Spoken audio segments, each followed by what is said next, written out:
But we aren't too far removed from a guy named Jalen Hurts being a massive MVP candidate of the National Football League. And when I look at what they have coming back, 2 number 1 wide receivers, because you have to factor that into the equation. They just signed Saquon Barkley at the running back position. I believe Jalen Hurts, in the way that he approaches the game, he's not satisfied with the way he played last season.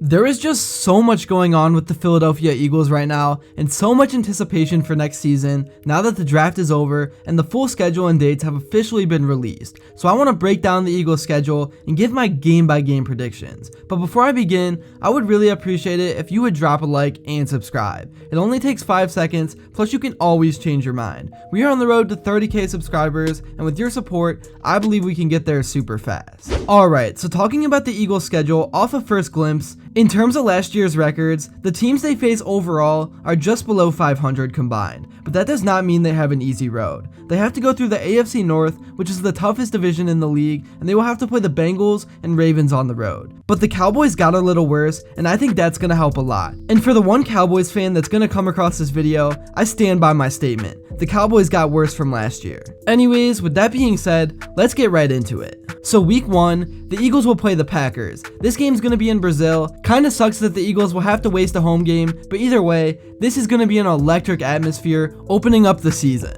You got 2 young quarterbacks in Jordan Love and Jalen Hurts, who are both looking for redemption after losing in the playoffs last year, and I just think this is going to be such a good game that's going to come down to the wire, and it's going to set the tone for the NFL season. I definitely think the Eagles have more offensive weapons than the Packers, so therefore, I think they have the edge, and they're going to win the game. Next up, the Eagles will get to have their official home opener against the Falcons. This one is also on prime time, and the Falcons are a team that I don't really know if anyone knows exactly what to expect out of them. They signed Kirk Cousins on a huge 4-year deal, but then they also of course took Michael Penix Jr. in the draft. Kirk Cousins is obviously going to be the starter in week 1, but it's just weird that they didn't add any weapons around him, and therefore, I think the Eagles easily take this game. But unlike a lot of fans, I sort of do get what the Falcons were doing with that draft pick, sort of like what the Packers did with Jordan Love when Aaron Rodgers was still on the team. But at the time, that pissed off the fan base as well, and Aaron Rodgers ended up leaving. But ultimately, it did work out, so I mean, I'm not against the pick. Next in week 3, the Eagles will travel on the road to face the Saints. I think the Saints are going to once again be around a 500 team, and I don't think the Eagles are going to have any trouble with them. I think they go 3-0. In week 4, once again, they got to go on the road,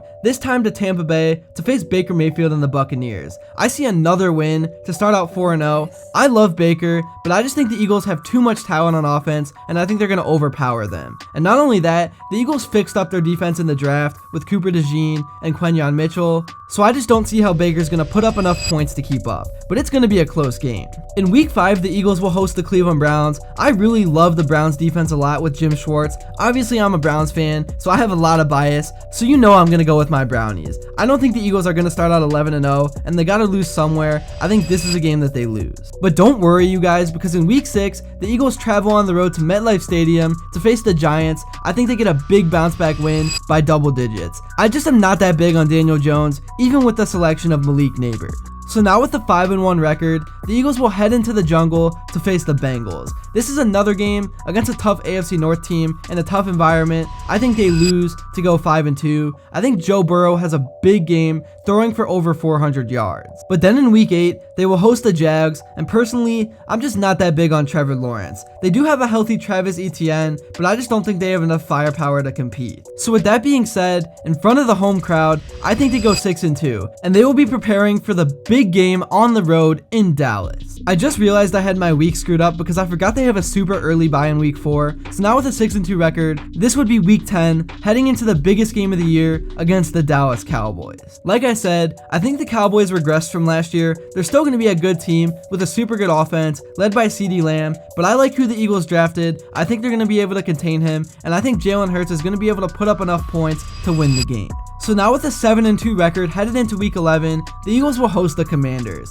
I don't think the Commanders are there just yet. I think they have a lot of potential in the future. I really like Jaden Daniels, but I think the Eagles get it done at home. I don't think Daniels is going to be able to handle the atmosphere. Next, the Eagles will head to SoFi Stadium to face the Rams. I don't really know exactly what to expect from the Rams this year, but I think they're going to be pretty good, led by Matthew Stafford, who has a ton of experience. They have a great offense. I think the Eagles drop this one. I think it's going to be a close game, but they can't win them all. and I have to pick a couple that they're going to lose, and this is one of them. So now with the 8-3 record, the Eagles will have to go on the road to face the Ravens. That is going to be another tough game. Those AFC North teams are just tough, man, and it's impossible to guard Lamar Jackson, especially now that he will share the backfield with Derrick Henry. That is just nightmares for opposing defenses, so I think the Eagles drop this game as well. So now with the 8-4 record, I think some of the fans are going to be starting to get a little bit worried, but then they get to host the Panthers at home. I think that is going to be a beatdown, easy win for the Eagles to bounce back and go 9-4. Then the next week, the Eagles get to host the Steelers. Usually around the end of the season is when Mike Tomlin and the Steelers start cooking, but I just think their schedule is so brutal, and I think they're going to be worn out. I think the Eagles are able to grind out a W to go 10-4. And then the next week, they get to play the Commanders again.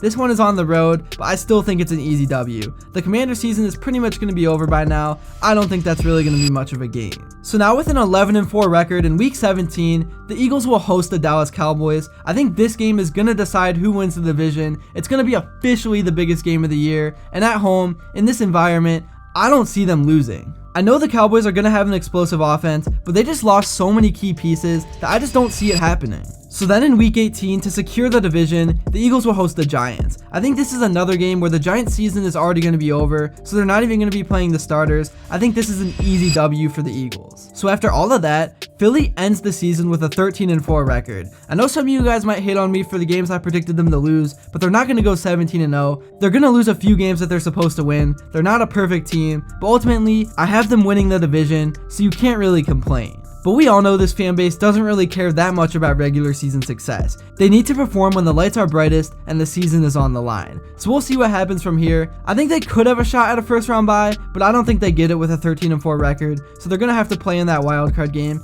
but I don't think they're going to have an issue getting out of it this year like they did last time against the Bucks. That's really all I have to say for this video. Let me know in the comments below what you thought about my predictions, what you would change, and what record you would give them. Thank you all so much if you made it to this point, and if you enjoyed and haven't yet, please make sure to drop a like and subscribe, and also follow me on Instagram because I am posting tons of cool sports content on there every single day. And until next time, I will see you all later.